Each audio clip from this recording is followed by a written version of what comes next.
Querido Deus Pai, somos gratos a Ti porque Tu tens sido um Deus que tem cuidado de nós. E assim, Senhor, nos abençoa, nos fortalece e renova pela Tua graça e o Teu poder glorioso. Pai bendito, eterno, aqui estamos, Senhor, mais um dia na Tua casa, para Te agradecer pelas vitórias, pelas bênçãos que Tu tens nos concedido. E agora vamos ouvir a mensagem ministrada pelo Teu servo. Abre a nossa mente, o nosso coração, o nosso entendimento, para compreender, Pai, o que nós precisamos aplicar à nossa vida. E o Teu servo dá a facilidade, o entendimento, Senhor, e a revelação para nos trazer e assim podermos entender a Tua vontade, Pai, que vai servir de norte, Senhor, para prosseguirmos a nossa jornada. Deus eterno, oramos a Ti agradecidos por tudo, em nome de Jesus. Amém. Paz do Senhor, meus irmãos. Graças a Deus. Mantenha a sua Bíblia aberta aí, por gentileza, no livro de... Agora você vai abrir em Mateus, por favor, capítulo 26. É o texto, o mesmo cenário, o mesmo episódio que nós lemos em Marcos, mas no Evangelho de Mateus, o Evangelho de Mateus traz alguns detalhes. O Marcos é um pouco mais reduzido, o seu relato a respeito deste momento que nós vamos, a partir de agora, refletir, o julgamento de Jesus perante os seus irmãos, que são os judeus, os líderes religiosos, e também o julgamento de Jesus perante Pilatos, e o resultado que nós já conhecemos, já é sabido, mas nós gostaríamos de abordar aqui nesta sessão, nesse estudo de hoje, nós falarmos a respeito do julgamento em si, as causas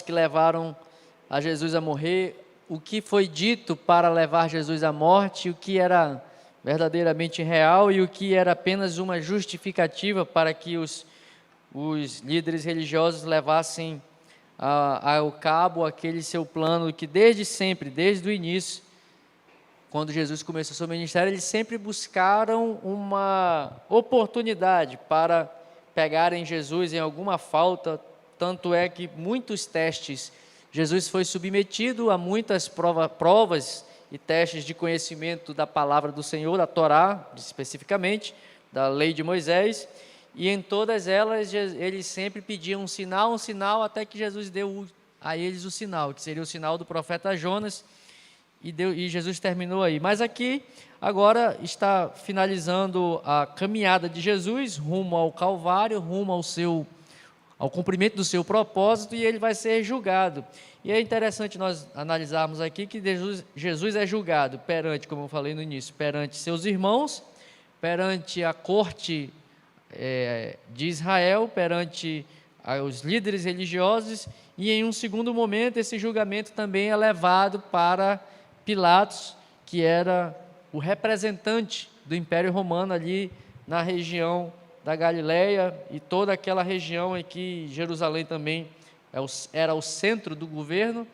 E também nós vamos ver que, além de Jesus ser julgado pelos líderes religiosos, por Pilatos, ainda foi julgado perante Herodes Antipas, que também, por Jesus ter passado pela região da Galileia, a região da Galileia era governada por este homem chamado Herodes Antipas, que desde quando se anunciou que um menino nos nasceu, um filho se nos deu, aqueles pastores, aquelas histórias que nós contamos em quase toda a Páscoa, quando os pastores, quando os magos do Oriente vieram para adorar o rei, e que Herodes, desde lá dessa época, já queria ter a oportunidade de conhecer Jesus, ele só vai estar face a face de Jesus, propriamente dito aqui, neste último momento, para ser julgado. Então, nós vamos ver que perante os seus irmãos, perante a corte de Israel, perante as lideranças religiosas de Israel, nós vamos ver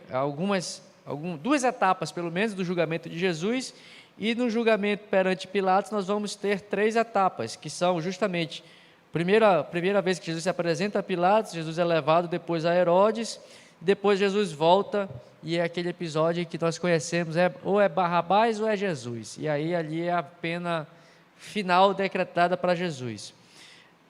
Eu gostaria de iniciar, meus irmãos, para que a gente possa, além de apenas trazer um relato da história em si, do contexto, o pano de fundo neste capítulo, além de ser algo que vai levar ao cumprimento as profecias de Jesus, também aqui estão presentes assuntos e coisas que são de extrema relevância para nós. Está presente aqui atos de injustiça contra um homem justo.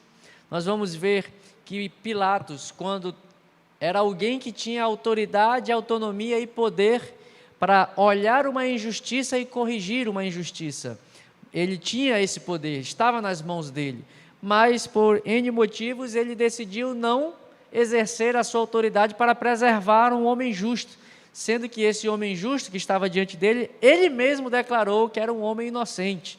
Então, nós vamos ver e vamos abordar aqui a respeito do julgamento dos líderes religiosos sobre Jesus.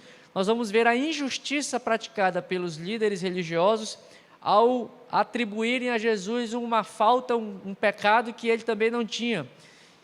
E nós vamos, e como pano de fundo, né, de todo esse enredo para o nosso dia a dia, além de estar aqui sendo demonstrado a jornada de sofrimento de Jesus e da injustiça, o inocente pagando pelo culpado, o inocente pagando pelos condenados, aqui também está o que Paulo escreve aos Coríntios, 1 Coríntios capítulo 6, versos 1 a 11, quando, na mesma situação em que havia um litígio naquela igreja de Corinto, e as pessoas, ao invés de procurarem resolver, os irmãos, ao invés de procurarem resolver os litígios internamente, entre eles mesmos, Paulo adverte a eles que eles estavam procurando a justiça onde não tem justiça. Quando ele diz, inclusive, que vocês não sabem que vocês haverão de julgar o mundo, vocês não sabem que vocês vão julgar os ímpios, e por que vocês estão levando as causas de vocês para serem apreciadas e julgadas por ímpios, por pessoas que são injustas? Então, o pano de fundo desse julgamento que eu tenho chamado aqui, o caminho do Cordeiro, o julgamento final de Jesus, né? Então, esse julgamento, por trás disso está toda um reflexo de toda a situação caída do homem, de um homem de ser injusto, de proferir julgamentos conforme as conveniências particulares e pessoais, e não conforme a verdade dos fatos, e não conforme a verdade das circunstâncias e do que está sendo apresentado. É isso que está aqui pelo pano de fundo. Nós vamos ver, se nós nos lembrarmos de toda a jornada de Jesus, em todos os momentos, alguns momentos nos evangelhos vão dizer que eles buscavam razões e causas para pegar Jesus, só que as multidões causavam medo, porque a multidão reconhecia ao menos que Jesus era um profeta, ao menos como foi quando na entrada de Jesus em Jerusalém, diziam a respeito de este é um profeta, o Jesus, o profeta está entrando, hosana, aquele que vem em nome do Senhor. Então, o povo, a multidão reconhecia Jesus, e os líderes religiosos temiam que se eles fizessem alguma coisa no meio da multidão, eles pudessem sofrer alguma consequência. Então, a estratégia utilizada foi fazer um subterfúgio, foi prender Jesus em uma situação longe das multidões.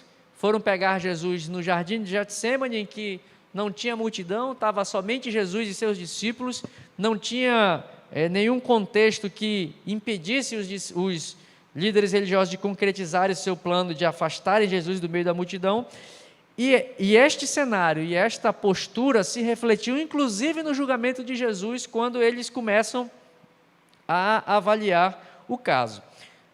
Jesus é levado, como diz aqui no relato de Mateus, capítulo 26, versículo 57, diz: aqueles que prenderam Jesus levaram-no à casa do sumo sacerdote Caifás. Veja que o lugar em que Jesus é levado para ser julgado, conforme o relato de Mateus 26, 57, Jesus não foi levado a uma corte, Jesus não foi levado ao lugar adequado para ser julgado, ele foi levado à casa do sacerdote Caifás. o julgamento de Jesus já começa errado a partir daí, porque não foi levado para um tribunal. Jesus foi levado para um lugar escondido, longe da multidão, e, segundo a cronologia de Mateus, ao sair do Getsêmani, imediatamente, era uma madrugada, levaram Jesus para a casa de Caifás, por consequência, era na madrugada. Ou seja, Jesus foi julgado na calada da noite, foi avaliado às escondidas, para que o intento maligno daqueles homens fosse concretizado. E é importante, meus irmãos, eu gostaria de fazer uma breve contextualização de como deveria ter sido feito este juízo, este julgamento de Jesus, de acordo com os mandamentos e de acordo com a lei de Moisés, de acordo com a Torá e como o sistema judaico previa que deveria ser feito um julgamento de qualquer um. Nós vamos ver lá em Êxodo capítulo 18, versículos 21 a 27, nós vamos ver neste capítulo aqui, quando logo em seguida Deus entrega os mandamentos ali no Monte Sinai, logo após a saída do Egito, e aí Moisés começa a conduzir o povo fica ali um tempo acampado ao pé do Monte Sinai, e Moisés é quem está julgando o povo, é Moisés quem está analisando e avaliando as causas ocorridas no meio do povo, os litígios que ocorrem, os problemas de cíveis, os problemas criminais, furtos, roubos, coisas desse sentido, tudo que acontecia era levado para Moisés. E é nesse capítulo 18 que nós vamos ver que Jetro dá um conselho a Moisés, Moisés ouve aquele conselho e ele dá sequência e cumpre esse conselho de Jetro, quando ele estabelece e institui capitães de 1000, capitães de 100, capitães de 50 e de 10 para julgarem o povo e ajudarem a Moisés a julgar as causas do povo. E lá no capítulo 18, no versículo 21, estabelece os critérios que estes homens que vão julgar o povo precisavam ter. Tinham que ser homens capazes, competentes naquilo que estavam fazendo, tinham que ser conhecedores da lei, tinham que ser conhecedores dos mandamentos, tinham que ter temor a Deus, tinham que ser tementes ao Senhor, tinham que ser verdadeiros, não poderiam ser escamoteadores, aquelas pessoas que parece que mas não é, e tinham que estar longe de pegar subornos, de se corromper com presentes, com subornos. Então eram 4 características que estes homens tinham que ter. E nós vamos ver também ainda no livro do Êxodo, quando, na verdade já lá em Números, capítulo 11, que ao estabelecer estes homens que vão ajudar Moisés a julgar o povo, no capítulo 11 de Números vai nos relatar também quando Deus orienta Moisés está apresentando uma queixa perante o Senhor, dizendo que ainda está difícil governar, ainda está difícil julgar o povo, e Deus então dá uma orientação a Moisés e diz, olha, eu vou dividir do teu espírito, seleciona dentre o povo 70 sábios, e eu vou distribuir e dividir o mesmo espírito que está sobre ti, eu vou dividir e repartir com estes homens, e eles te ajudarão a julgar e a conduzir o povo. E aí esse é o sistema, digamos assim, judicial de Israel. Esses 70, que na verdade são 71, porque Moisés foi aquele que era o que presidia essa corte máxima composta de 71 sábios, e tinha mais esse grupo de pessoas que julgavam as causas do povo nesses níveis, capitães de 1000, capitães de 100, de 50 e de 10.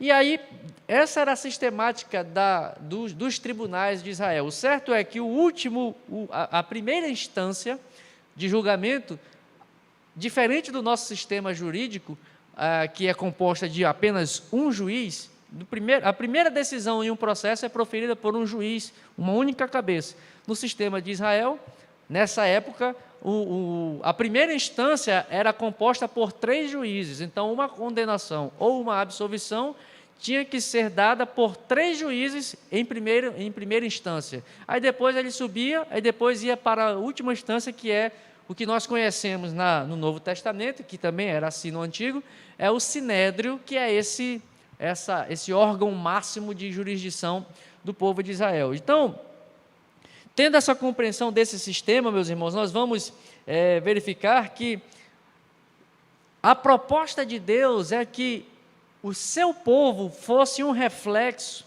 que o povo de Israel, e por consequência nós também, que somos herdeiros dessas mesmas promessas, no Novo Testamento, tanto que eu faço referência a 1 Coríntios 6, porque Paulo reforça essa ideia de que o povo de Deus precisa ser julgado pelo povo de Deus, ou seja, as nossas causas, os nossos problemas, a rigor, segundo a lógica de Paulo, segundo a lógica neotestamentária inclusive, nós deveríamos estar, tem um problema entre irmão, o irmão te enganou num negócio. A rigor, a ideia do Novo Testamento e a ideia de Deus para o seu povo é que o seu próprio povo, tendo a iluminação da palavra de Deus, tendo a compreensão de que Deus é um Deus justo, tendo o entendimento e a revelação de que Deus é um Deus que aplica a justiça, o próprio povo de Deus deveria ter a capacidade e a condição de analisar e julgar as causas uns dos outros. Se nós virmos o que Jesus fala a respeito da forma de se aplicar a disciplina no meio do povo de Deus, ele diz assim: se tu tens um problema com o teu irmão, vai até ele e resolve. Isso que Jesus está falando nada mais é do que um conflito judicial. Então, é a mesma lógica. Jesus está falando no Novo Testamento, o que eu estou relatando desse sistema jurídico de Israel, no Novo Testamento nós vamos ver esses mesmos reflexos. Só que o próprio povo é que tinha que julgar os seus pares, né? O próprio povo de Israel tinha que julgar o próprio povo de Israel. Então, quando nós vemos Jesus dizer, se tem um problema com o teu irmão, se tu tem um litígio, ele pecou contra ti, o que é pecar? Pecar é transgredir uma lei, um mandamento. Pecar é errar o alvo. Pecar é eu ferir uma lei contra o meu irmão ou contra Deus. Depende do tipo de erro, depende do tipo do pecado, né? Então Jesus diz, mas se o teu problema é com o teu irmão, vai e resolve tu e ele. Não resolveu, chama mais um para tentar resolver. É uma segunda instância de julgamento que Jesus está ensinando para que a igreja resolva os seus conflitos. Não resolveu, chama um presbítero. É uma outra instância para tentar resolver o conflito. Se chamou mais um para tentar resolver, não deu. Chamou o presbítero, não resolveu, leva para a congregação. O que é esse reflexo da congregação, se não é um espelho, um reflexo desse sinédrio aqui, que é composto por 71 anciãos? Então Jesus está dizendo, leva para a congregação. Se ainda assim não resolver, considera o quê? Gentil e publicano, não faz nem parte do teu povo. E esta lógica de que o povo de Deus deveria ter essa capacidade, que Paulo corrige em Coríntios, na primeira carta aos Coríntios, faltava ao povo da igreja de Corinto essa capacidade de analisar com justiça as causas uns dos outros. Meu irmão, e é esse o mal da humanidade, é que quando há interesse pessoal, nós normalmente nós flexibilizamos valores, mandamentos e leis. Quando é algo que pega para o meu lado, não é bem assim, acho que eu vou usar na linguagem jurídica do direito é assim, eu vou usar a interpretação mais benéfica em favor do réu. Mas quando a transgressão, o erro, o pecado é contra o outro, aí dura lex, sed lex, dura a lei, então pega as penas da lei. Então o que acontece? No Novo Testamento a igreja também aplicava injustamente a palavra de Deus. Vivia-se de forma injusta, vivia-se também, e isso não é na época do Novo Testamento, é desde que o homem é homem, porque desde que o homem caiu, na verdade, desde que o ser humano caiu em pecado, porque o pecado corrompeu e nós naturalmente somos injustos. E aqui o que nós vamos ver é uma série de injustiças sendo cometidas contra Jesus, mas que no final do dia nós vamos ver que muitas injustiças nós, às vezes, inadvertidamente praticamos contra o nosso próximo também. Então a gente pensa assim, será que se fosse eu aqui, eu faria diferente? Olha só, Jesus está sendo julgado num cenário na casa de Caifás, não é num tribunal comum, não é num tribunal normal onde se deve julgar uma causa. Ele está sendo julgado à noite.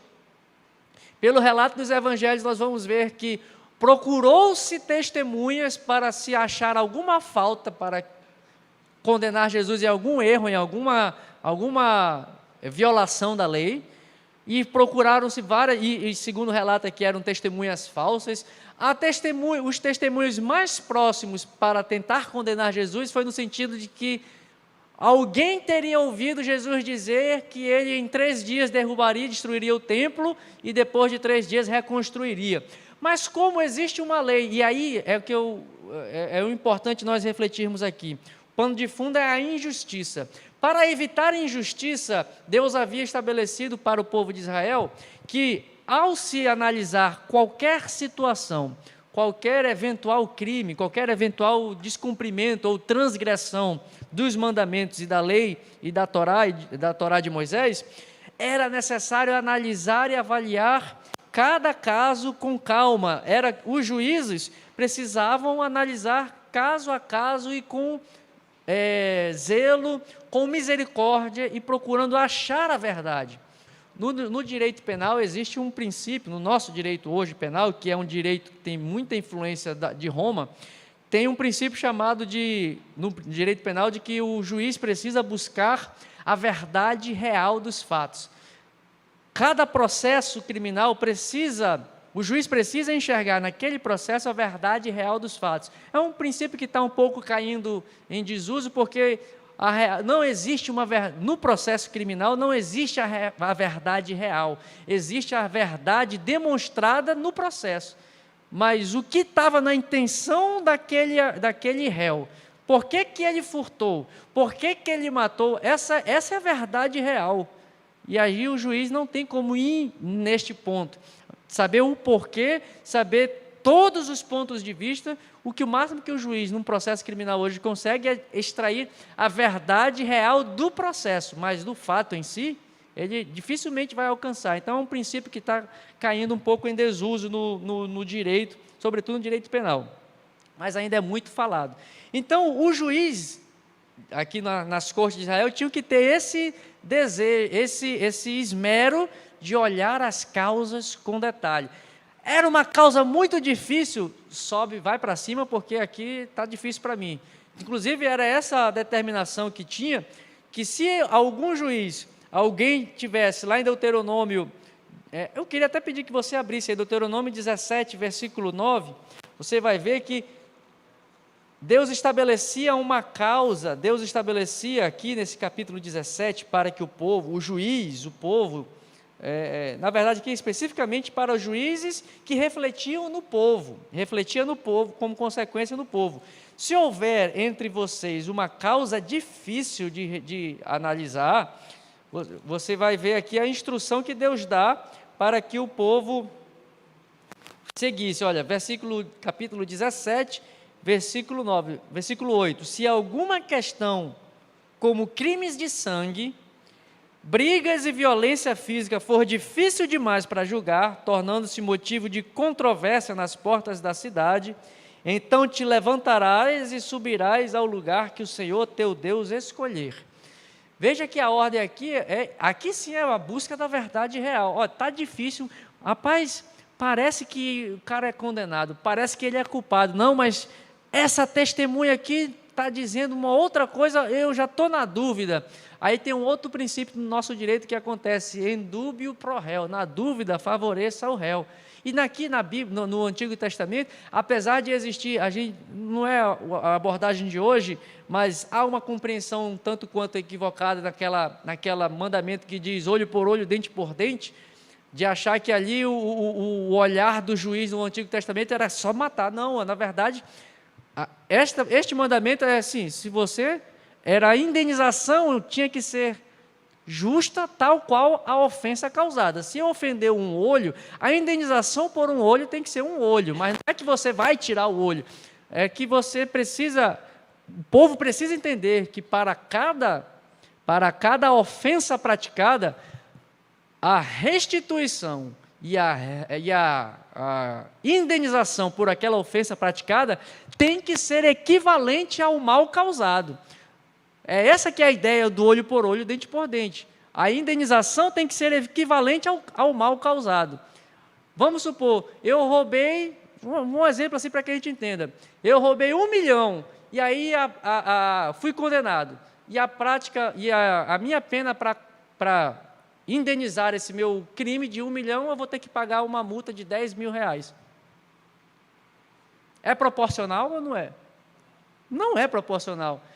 Eu tinha que, no mínimo, devolver o mesmo 1 milhão e mais 1 milhão de multa, para que os irmãos entendam o que é olho por olho e o que é dente por dente. O mal causado tem que ter uma recompensa e uma indenização equivalente ao mal causado. É isso que quer dizer. E aqui, quando o povo está numa causa difícil, em Deuteronômio 17, aqui, não é para que... a ideia não é condenar a qualquer custo. Vai buscar o Senhor, vai procurar entender em Deus. É por isso que ele diz aqui, sobe ao lugar que o Senhor teu Deus escolher. E olha só quem é que vai, versículo 9, Deuteronômio 17, 9. Tu vais ao sacerdote e o juiz que houver nesses dias, e você consultará, e eles anunciarão a sentença do julgamento. Veja só, então, é difícil, não estou conseguindo entender, não estou conseguindo, o juiz não está conseguindo decifrar e compreender, sobe, vai orar, vai buscar entendimento, depois profere o julgamento. Esse julgamento de Jesus aqui, eu considero que era uma causa difícil. Sabe por quê, meus irmãos? Era uma causa difícil para eles julgarem, porque dizia respeito ao Messias que estava profetizado em Israel. E o Messias profetizado em todos os profetas, Jesus estava vivendo em um momento da história humana em que muitos outros Messias já tinham aparecido na história. Antes de Jesus aqui, tem a revolução, tem a revolta dos Macabeus, que Judas Macabeu conduziu, e esta revolta, Judas era considerado, esse Judas Macabeu era considerado um tipo de Messias, chegou a ser reconhecido. E outros tantos Messias, se você for lá no livro de Atos, agora acho que capítulo 9 de Atos, se não me falha a memória, quando Gamaliel dá um conselho, quando os discípulos e os apóstolos estão evangelizando, estão avançando na divulgação do evangelho, e aí os líderes querem se levantar para impedir a divulgação do evangelho, Gamaliel faz uma advertência, olha, cuidado, se essa obra... Vocês se lembram que teve um tal de Teudas que se levantou aqui se dizendo Messias? Ele morreu, seus discípulos logo foram embora e a obra dele acabou. Aí se levantou um outro cidadão, a mesma coisa aconteceu. Se intitulou Messias e logo morreu e logo os seus discípulos se espalharam e nada sucedeu.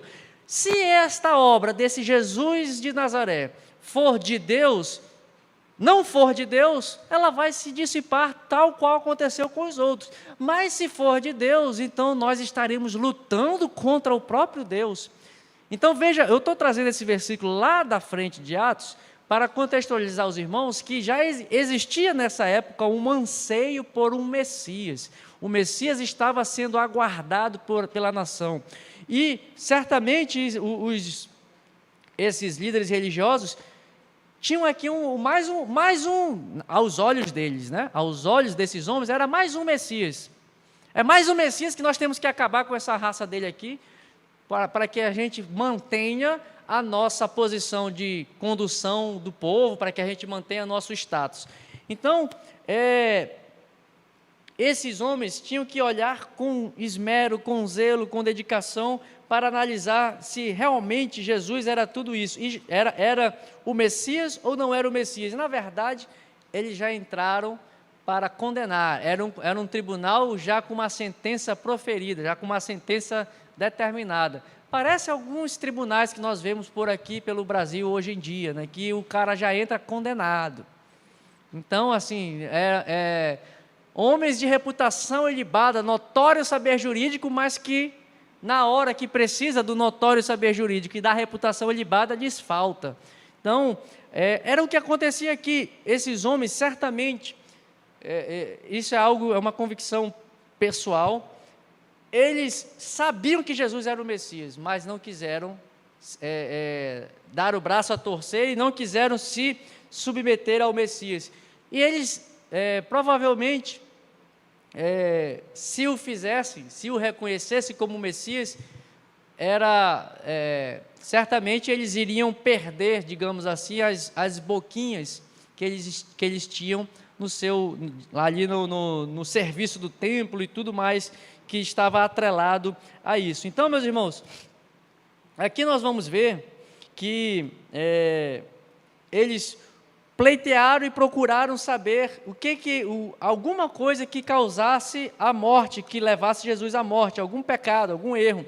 Então procuraram chamá-lo de levantar contra ele uma acusação de que ele estava querendo destruir o templo, e destruir o templo aos olhos deles era algo que o culto de Israel girava em torno do templo. Se destruísse o templo, acabou o culto, acabou o povo.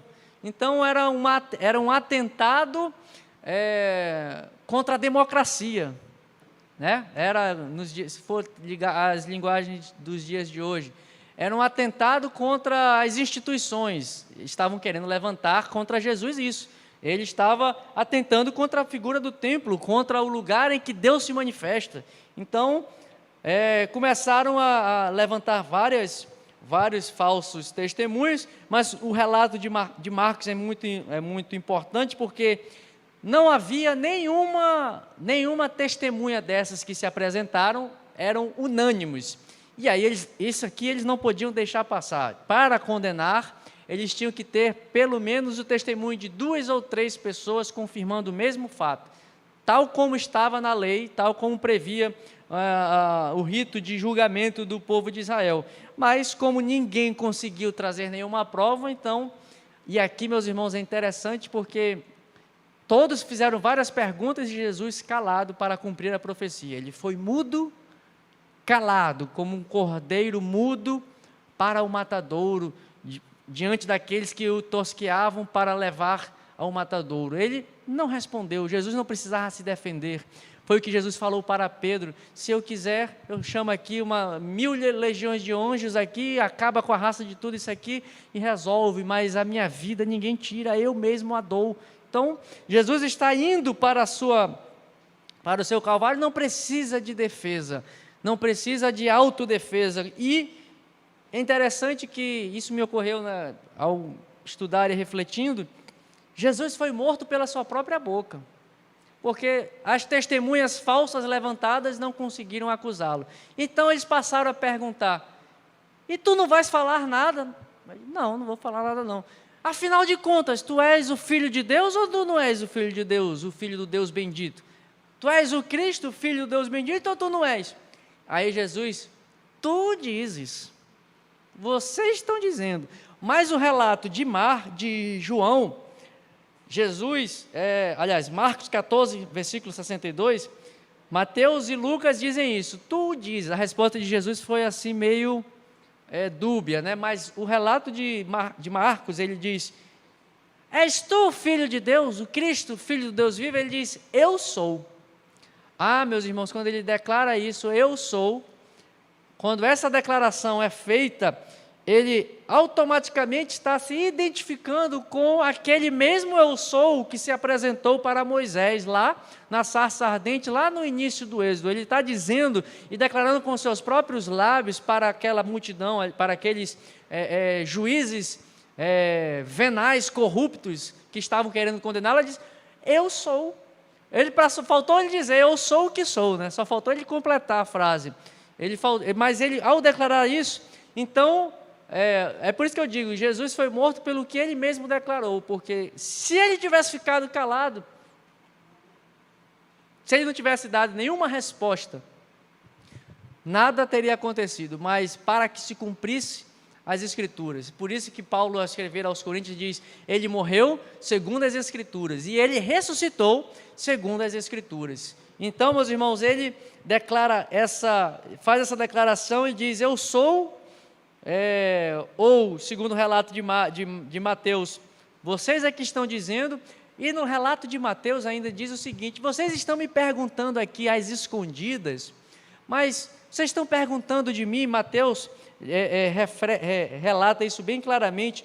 Vocês estão perguntando de mim aqui na casa do sacerdote, do sumo sacerdote, à noite, às escondidas, sendo que tudo que eu falei em público e abertamente. Por que vocês não me prenderam lá quando eu estava falando abertamente?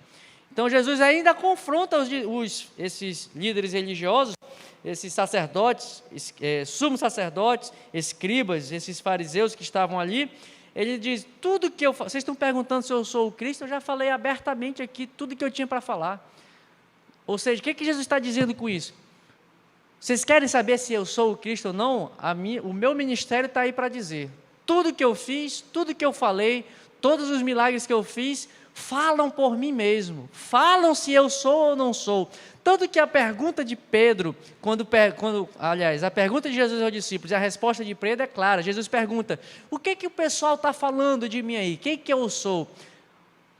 As pessoas já sabiam ler quem era Jesus, olhavam ele como um profeta, olhavam ele como Elias, como Jeremias, olhavam ele como João Batista, e Pedro tem a revelação de dizer: tu és o Cristo, o Filho do Deus vivo, tu és o Messias aguardado que nós tanto esperamos. Então, ou seja, tudo que Jesus fez, os milagres, os relatos, os ensinos que ele deu, quando perguntavam de Jesus, esse homem fala como quem tem autoridade.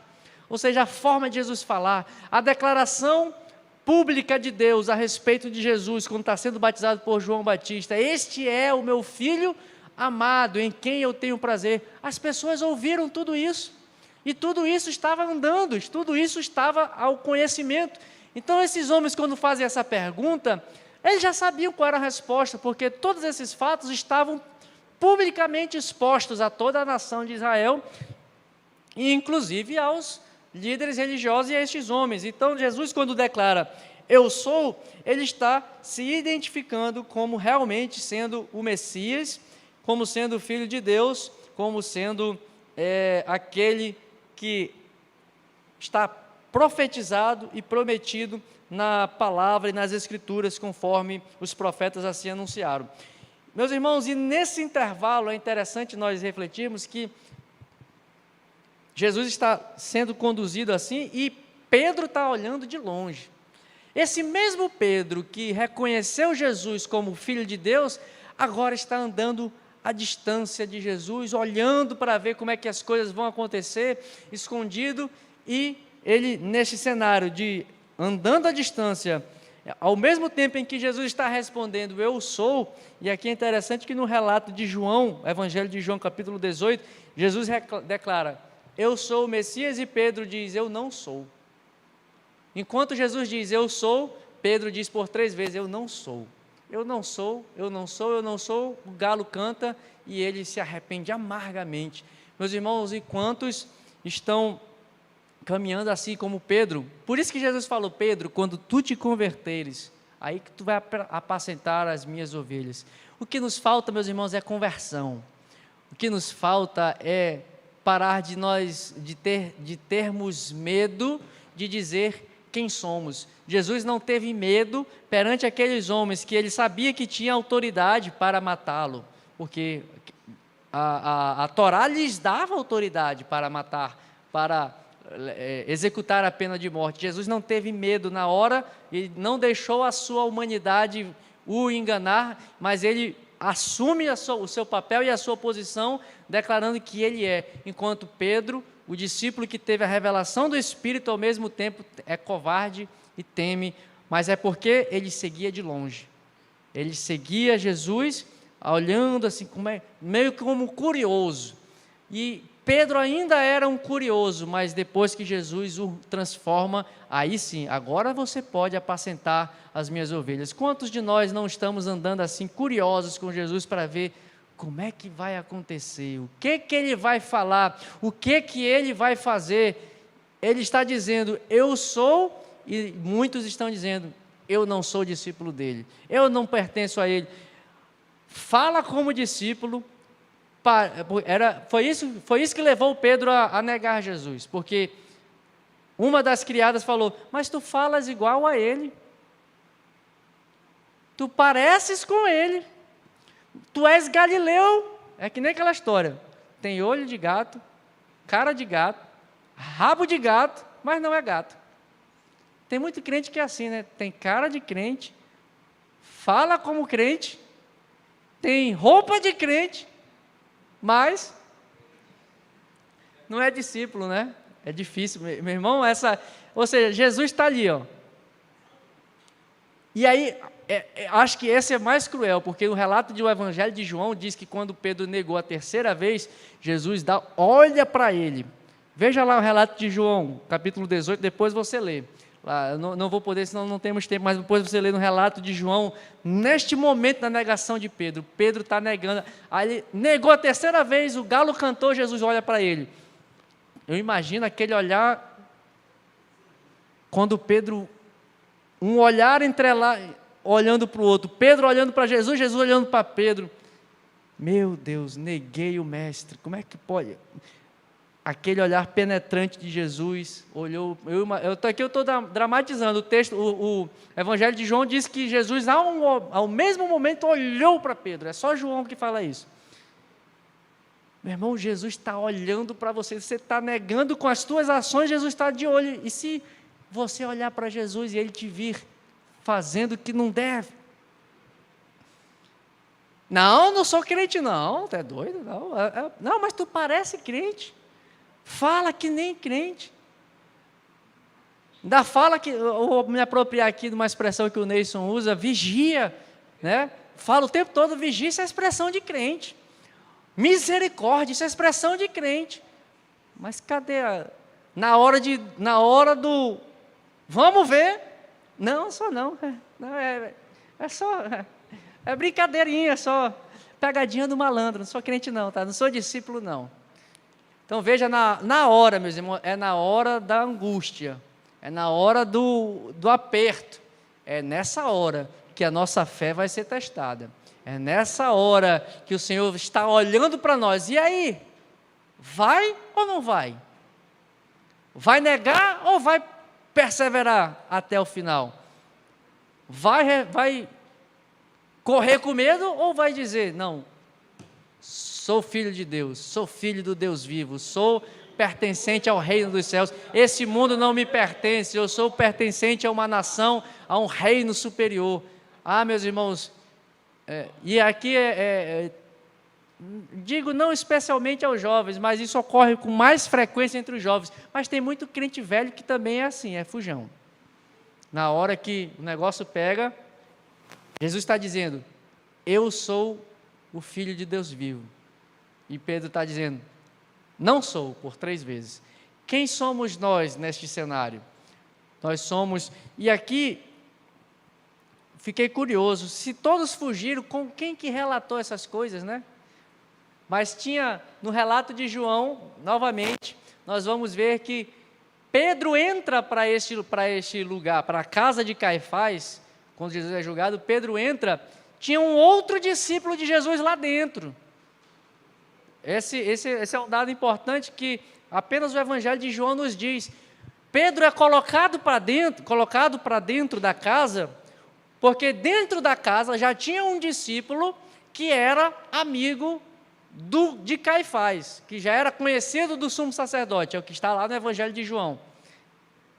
Não se sabe quem é, mas provavelmente era alguém de autoridade. E eu, aqui, uma ousadia santa, ouso dizer que seja Nicodemos que fosse esse amigo que puxou ele para dentro, porque Nicodemos fazia parte dessa elite, e ele, ou Nicodemos ou José de Arimateia, um dos dois, que eles transitavam neste cenário. Então eles provavelmente colocaram Pedro para dentro, era um dos discípulos que estavam lá. Então alguém viu isso, e alguém testificou para que mais uma vez se mostrasse, nenhuma palavra do que Jesus falou caiu por terra. Vai negar? Vai negar.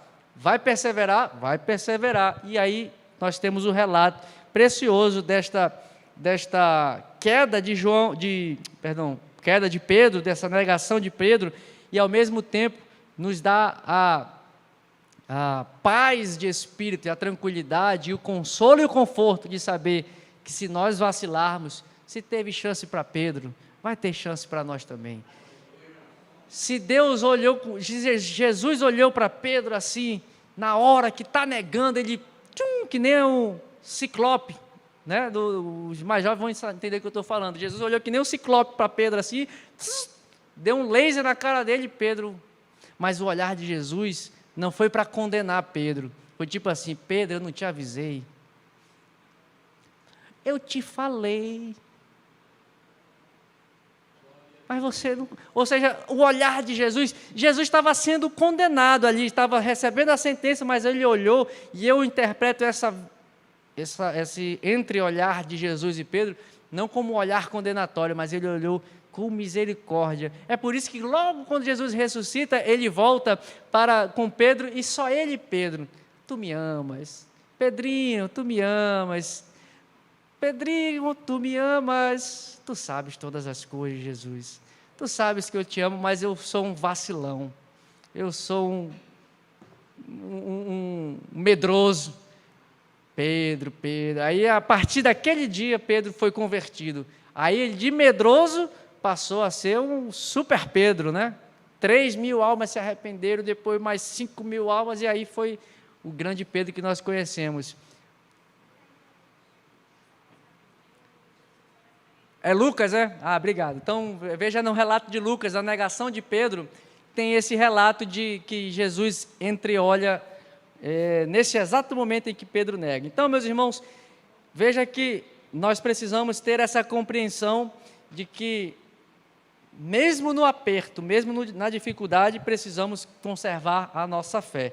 E para nós terminarmos, meus irmãos, então, Jesus não foi condenado por prometer destruir o templo, não se achou nenhuma culpa em Jesus, mas pelo que ele mesmo falou, é que eles acharam culpa nele. Ah, tu és o Filho de Deus? Tu és o Messias? Então, blasfêmia. A sentença final para Jesus é blasfemar. Ele foi segundo a lei judaica, o seu crime foi blasfêmia. Blasfêmia está previsto ali no Levítico 24, versículos 10 a 16. Ali está, na Torá, na lei de Moisés, está previsto qual é a pena para o blasfemador. E a pena é a pena de morte, pois a blasfêmia, na verdade, é um ato de amaldiçoar a Deus. A blasfêmia é um ato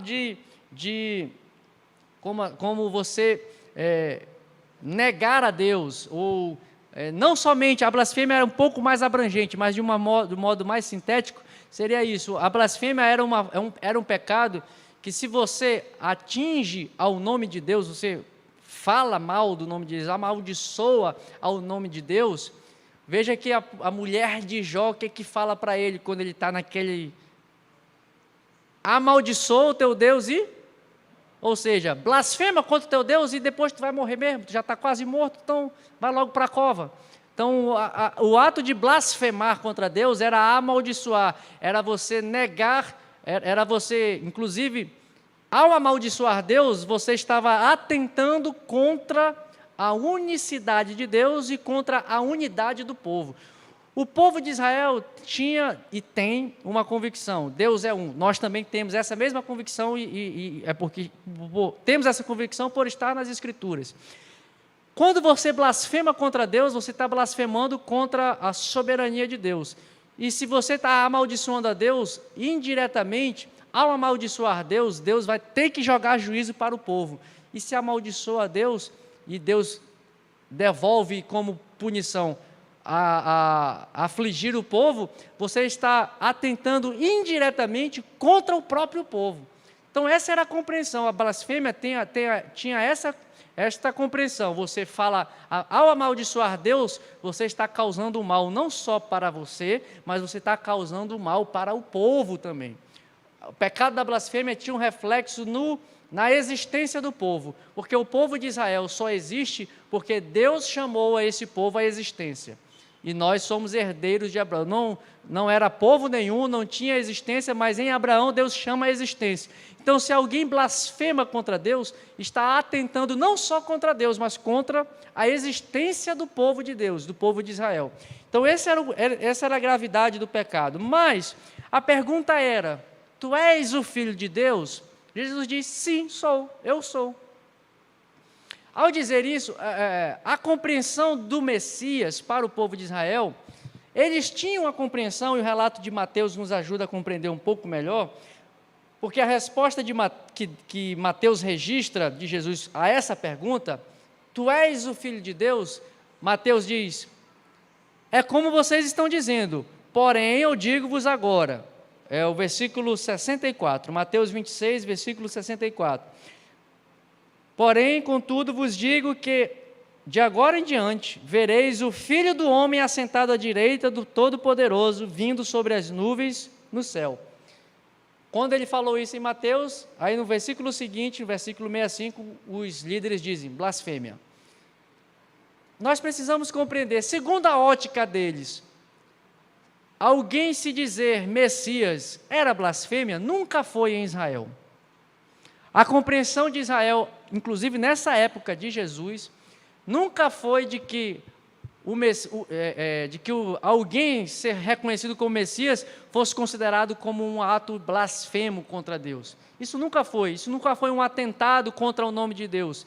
Ao Jesus dizer que ele era o Filho de Deus, e ao dizer e se identificar como Filho do Homem, ele está fazendo aqueles homens se lembrarem da profecia de Daniel.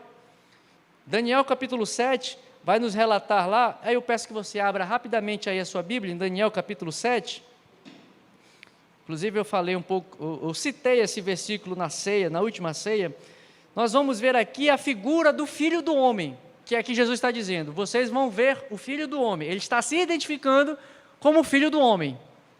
A figura do Filho do Homem está descrita aqui em Daniel capítulo 7, a partir do versículo 9, aí no versículo 13 também e 14.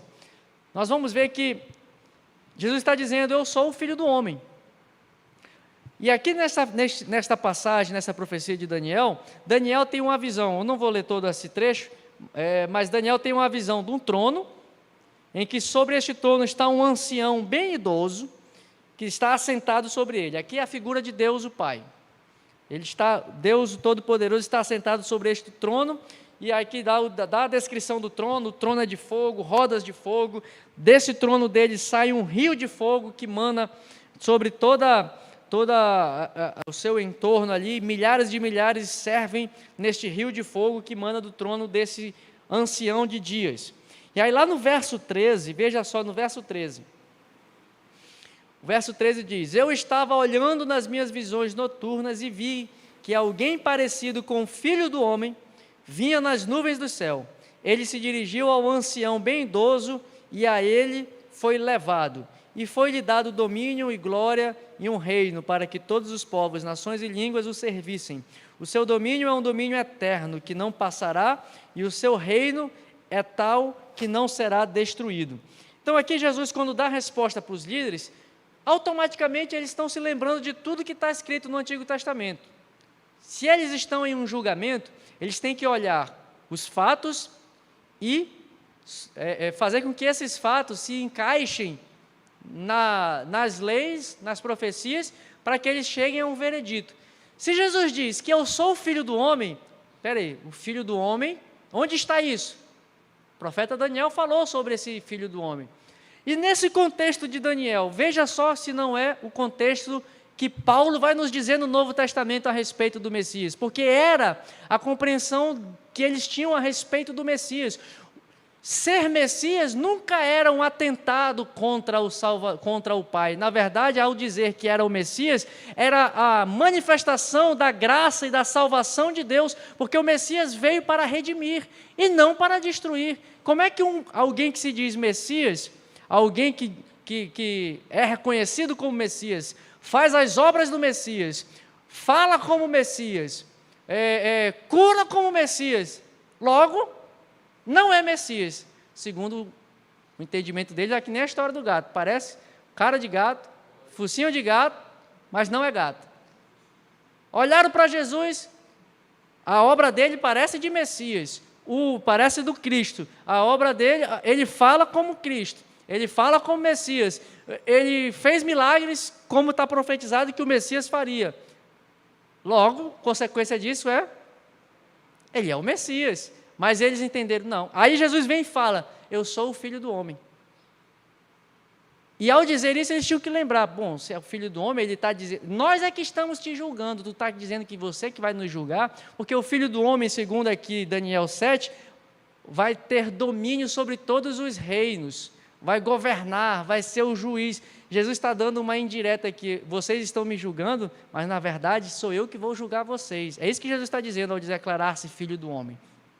Vocês estão me julgando aqui, mas eu é que tenho todo o domínio, todos os reinos, toda a autoridade, tudo me foi dado, porque eu é que sou o juiz do universo.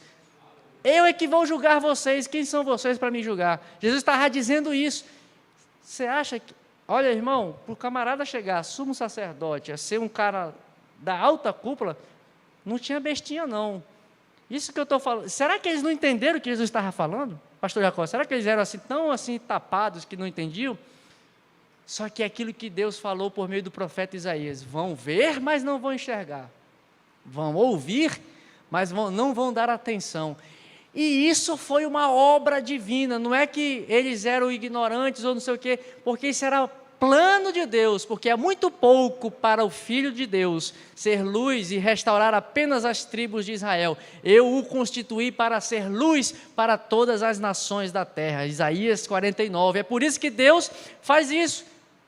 Parece Messias, tem cara de Messias, fala como Messias, mas nos olhos tapados, assim como Deus tapou e endureceu o coração de Faraó, para que não deixasse o povo ir, assim Deus fez com esses homens, endureceu os seus corações, fechou os seus olhos, tapou os seus ouvidos, por isso Jesus falava por parábolas, para que eles ouvissem, mas não dessem atenção com o coração, para que vissem, mas não conseguissem contemplar diante deles o Filho do Homem manifestado diante deles, e para que eles não recebessem-no como seu Messias, para que nós, pela infinita graça e misericórdia do Senhor, pudéssemos ser alcançados. Eu costumo dizer, se eles tivessem reconhecidos, chapéu para nós, pastor Paiva, não tinha mais salvação para nós não, porque os judeus eram assim, é uma panelinha fechada, meu irmão, é só eles ali, acabou. Se a salvação fosse manifesta para eles, eles reconhecessem Jesus naquela hora, já era para nós, perdemos.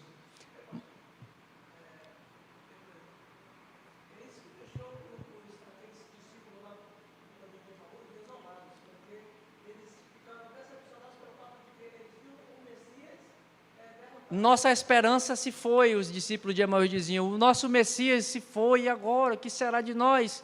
Então, veja, Jesus, neste momento, está vindo na figura de José no Egito, em que os irmãos dele nem sabiam quem ele era. José, quando se apresenta, está lá conversando com seus irmãos, por isso que Jesus diz, eu vim para os meus e os meus não me receberam.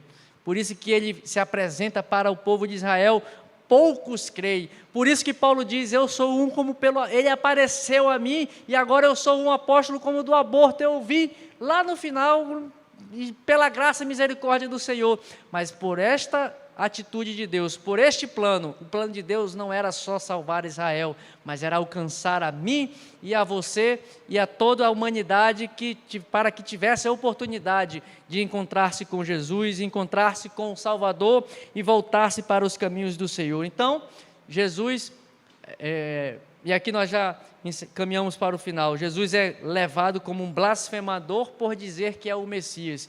E só para fechar mesmo, aqui nessa leitura de Daniel, nós temos a figura do Deus Pai assentado num trono flamejante e tem o Messias, o Redentor, o Filho do Homem, como sendo tipo assim um vice-rei que governa. E essa mesma visão, Paulo, e nós não podemos esquecer a origem de Paulo. Paulo era um fariseu. Paulo aprovou a morte de Estevão.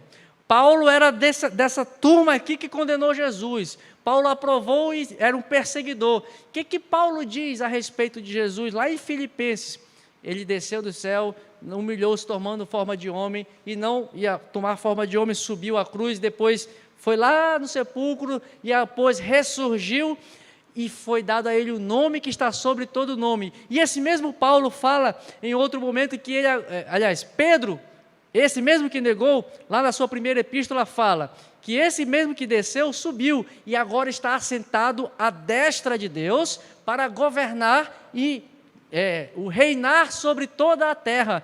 Então veja que a figura do Messias sempre foi a do Filho do Homem, que está assentado à destra de Deus. Salmo 100, verso 1, diz a mesma coisa: tu estás assentado, o meu Senhor disse ao meu Senhor, senta-te à minha destra. Salmo 100, verso 1.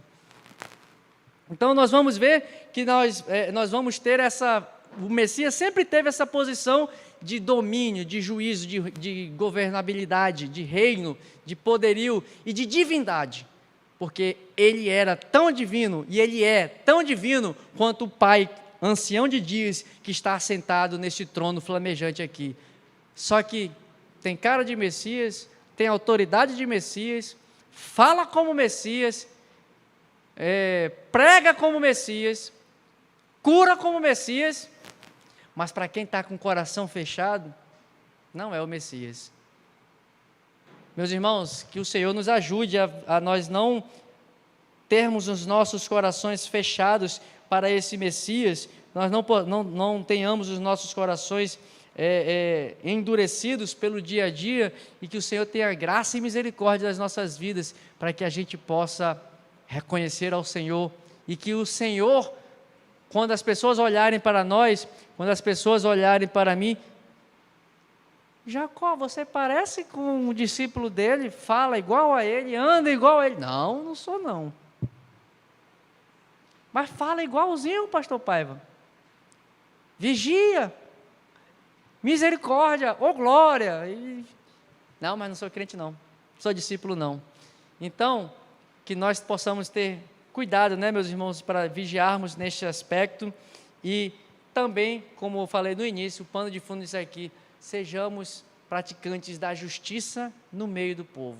Veja que tinham todos os indícios, eles tinham todos os elementos para olharem e dizerem: esse é realmente o Filho de Deus. Que foi a expressão dita por um ímpio lá na cruz do Calvário, já Jesus morrendo. O que o soldado romano falou quando a terra tremeu, deu aquele terremoto, fez aquele eclipse ali, ficou tudo escuro? O que o soldado romano falou? Verdadeiramente, esse era o Filho de Deus. Mas aí já é tarde, meus irmãos. Aí a oportunidade passou. Então, que Deus nos ajude, que Deus nos abençoe, que Deus nos dê graça para vivermos a nossa vida condizentes com a nossa fé, sendo nós praticantes da justiça. Amém?